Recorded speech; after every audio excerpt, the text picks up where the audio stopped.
everybody? Dr. Rick here, dropping in on you. Hope everybody's having a great week. I'm going to try to get this in and get it over with. I'm headed to the gym. Still not done for the day, but I'm headed to the gym. Then I'm going to unwind for a while. Then I'll close out with some last minute stuff. But let me tell you, first and foremost, before I get started, look, if you believe in the work that we're doing at the Odyssey Project, if you've believed in what I've done over the last 12 years, just in the time that you've seen me on social media, been going at it way longer than that, and it's obvious if you really have paid attention to what I've done. But if you believe in the work I'm doing, the lives I'm touching, the lives that are being impacted on a daily basis, and there's not a day that I'm not on the phone at a court thing. It's just, it's so much going on. If you believe in the work I'm doing, show some love, show some support. We could definitely use it. The link is in the description box if you want to give through our Cash App account. The organization's Cash App account handle is in the description box as well. I'm about to talk about something that's extremely important to me. I'm about to talk about something that I'm passionate about. It hits real hard. I've been on it for as long as I can remember because it's that important to me. And even in the light of everything that's going on in my life personally, it's even more now important to me. The war of black women versus black men, or whatever way you want to put it, black men versus black women. Who really wins? I am unfortunately exposed constantly because people know my themes, people know what I'm passionate about, people want insight, so I'm constantly being asked to comment on, give my insight on, give my opinion on, and on and on and on about different things that people have become aware that I'm passionate about. One is the relationship between the black man and the black woman. Anybody who has followed me know that black love is at the top of my list. Without black love, black empowerment is absolutely impossible. But I'm constantly bombarded with vitriolic, hateful posts from both sides of the spectrum. Always something negative being said about the other.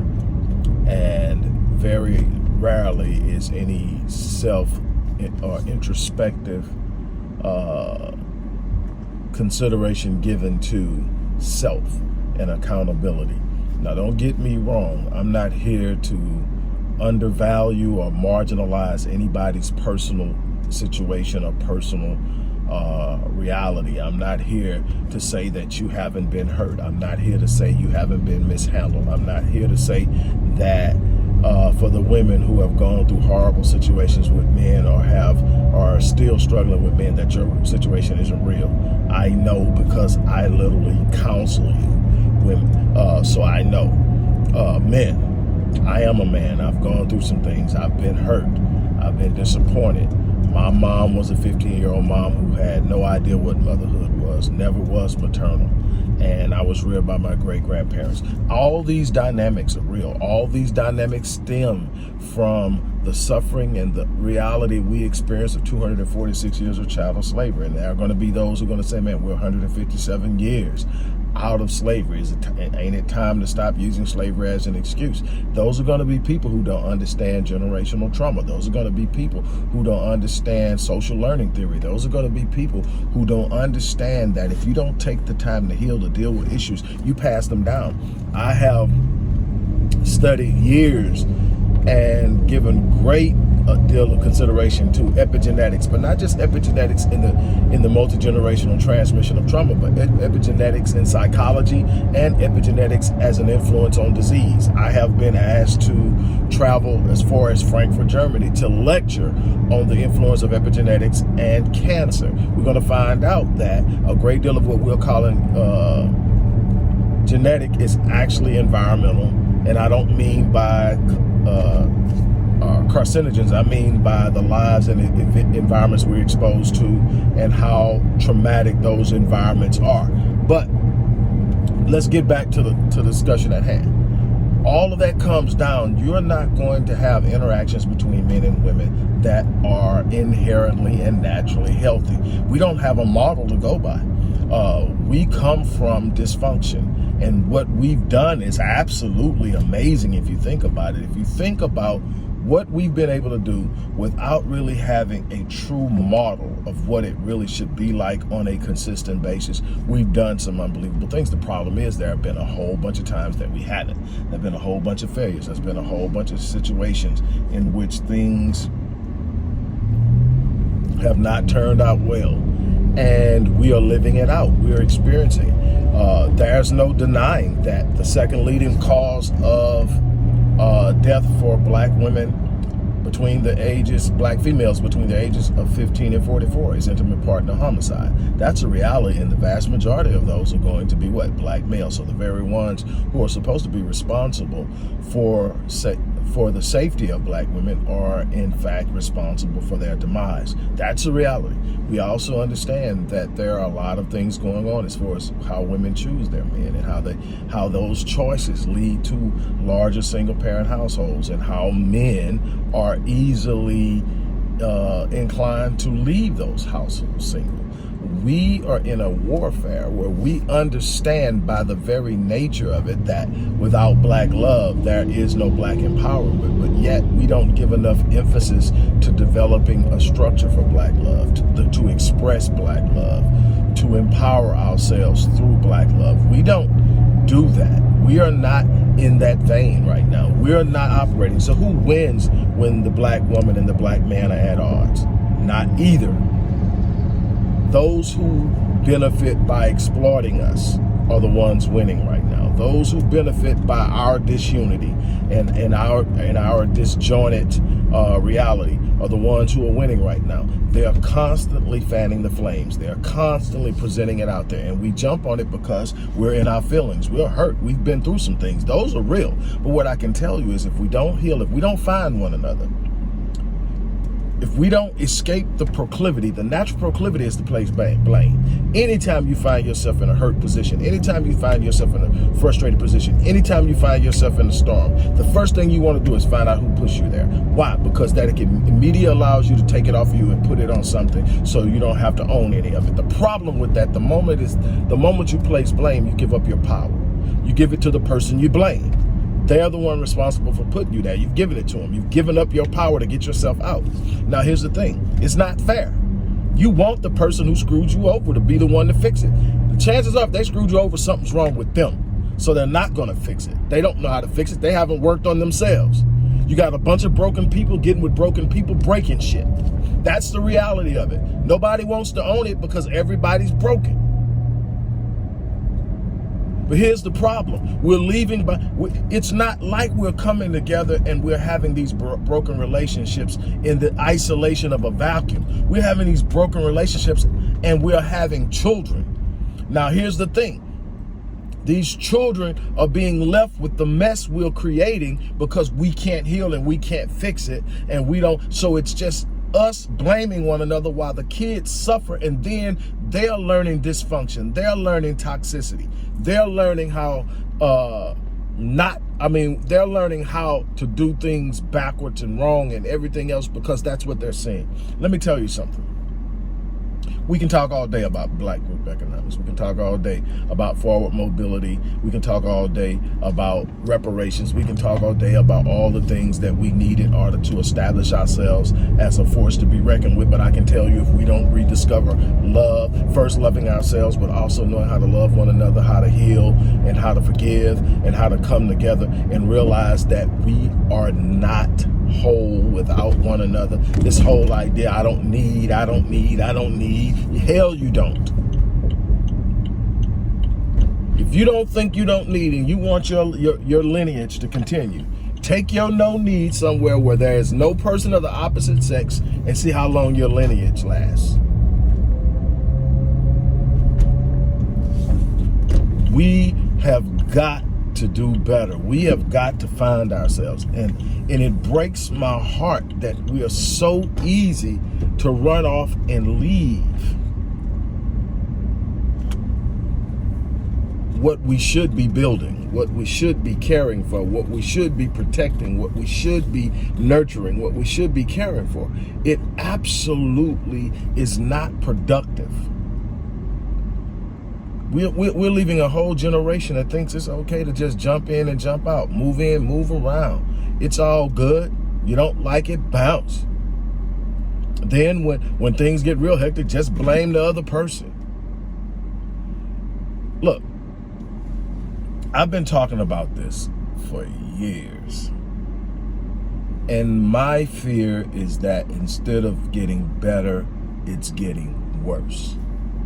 That's my fear. My fear is that instead of us improving and learning and growing and healing, we are actually just destroying ourselves. We are fighting and beating the air. We are pushing and tugging and finger pointing and everything except searching ourselves and looking to heal. Finding out what can be better within myself. That's all this last year has been for me, introspection. How can I grow? How can I get better? How can I be more loving? How can I be more caring? Not that I haven't been loving and caring. Not that I haven't grown. Not that I haven't been a force to be reckoned with. But there's room to grow. I could take a point of life threw me a curveball, so now I'm mad at the world and it's everybody's fault. Or I can sit up and say, you know what? Damn, I just got hit with a good one. I'm gonna get so good that I won't get hit again. I'm gonna get so good that I'm gonna create an environment where no one wants to throw a punch. And is it realistic? No, because there's always gonna be things uncontrollable, but you can create an environment where it's less likely. You can create an environment where the objective is love.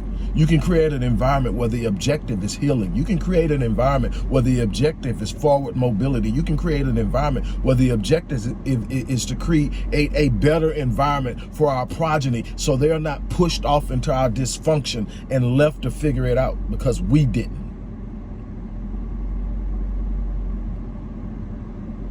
We have got to get past this. I mean, every time I look up and it's just like, my whole thing is, and here's the thing, I feel both sides. I have championed for women to the point that men have called me simp for so long, it don't bother me because I love my sisters. I don't give my sisters passes because I know that they are culpable as well, but I love my sisters and I'm gonna protect my sisters and I'm gonna be there for my sisters because that's my role.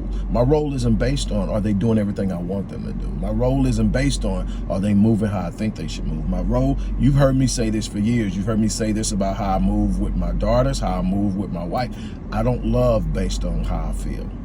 I love based on my obligation and responsibility to do so. So I give regardless. I protect regardless. I move. Why? Because that's my responsibility. In doing so, I know that more than likely the women in my periphery, my family, in whatever way, and my friends are going to sink in and fall in line with that type of leadership versus me constantly insulting, constantly attacking, constantly blaming, and it's not that I don't have something I could talk about. It's just that doesn't bring about healing. See, you can be right or you can be better sometimes. Sometimes right isn't better. Sometimes right is you're right and then nothing good happens out of you being right because all you did was prove that you was right.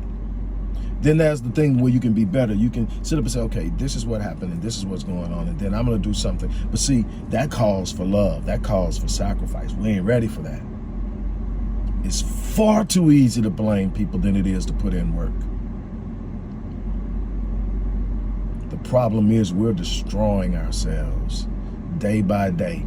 We are literally destroying ourselves because we won't put in the work. Because we're taking the easy route of blaming.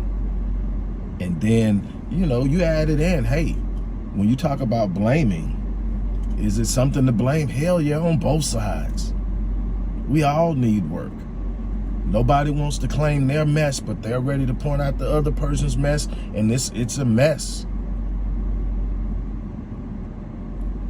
I'm challenging us, men. Find yourself, find your center, find the very nature of who you are and live in that. Because if you start to live in that, your behavior towards our women will be different. Even when you look at them and go, what the hell is she thinking? You'll still know how to treat them in that. Women, find the center of your nature, because in doing so, your power is unparalleled. Your spiritual womb is so necessary. Your intuition is so needed. Your spiritual prowess is so absolutely required. And you're allowing it to be diminished by your emotions. Neither side probably gonna like what I'm saying right now, because everybody wants to be coddled. Everybody wants to be told, hey, yes, we got some complaints. We can sit up and talk about them, or we can start the healing process and get past them, because that's where the power is. The power is in the healing, because then we can't be triggered by our enemies, by those who exploit us and use us. We can't be triggered by those who want to take advantage of the lack of unity that we are exhibiting right now. Look, it's up to us what we're gonna do. That's my challenge, man. We got something to do. As I said in the beginning, look, if you believe in the work that I'm doing in the community, believe in the way that I'm touching lives, go to the description box, click the link, and give. That is something that's so necessary right now. We don't realize how bad we're hurting our babies. It doesn't show up necessarily. Maybe you're so broken you can't see that you're hurting them because it's normal. But I guarantee it, we're hurting our babies. We're hurting both male and female. We are creating a devastating future, and we're none the wiser. All right, on that note, I'm out of here. Like I said, show some love. I'm out.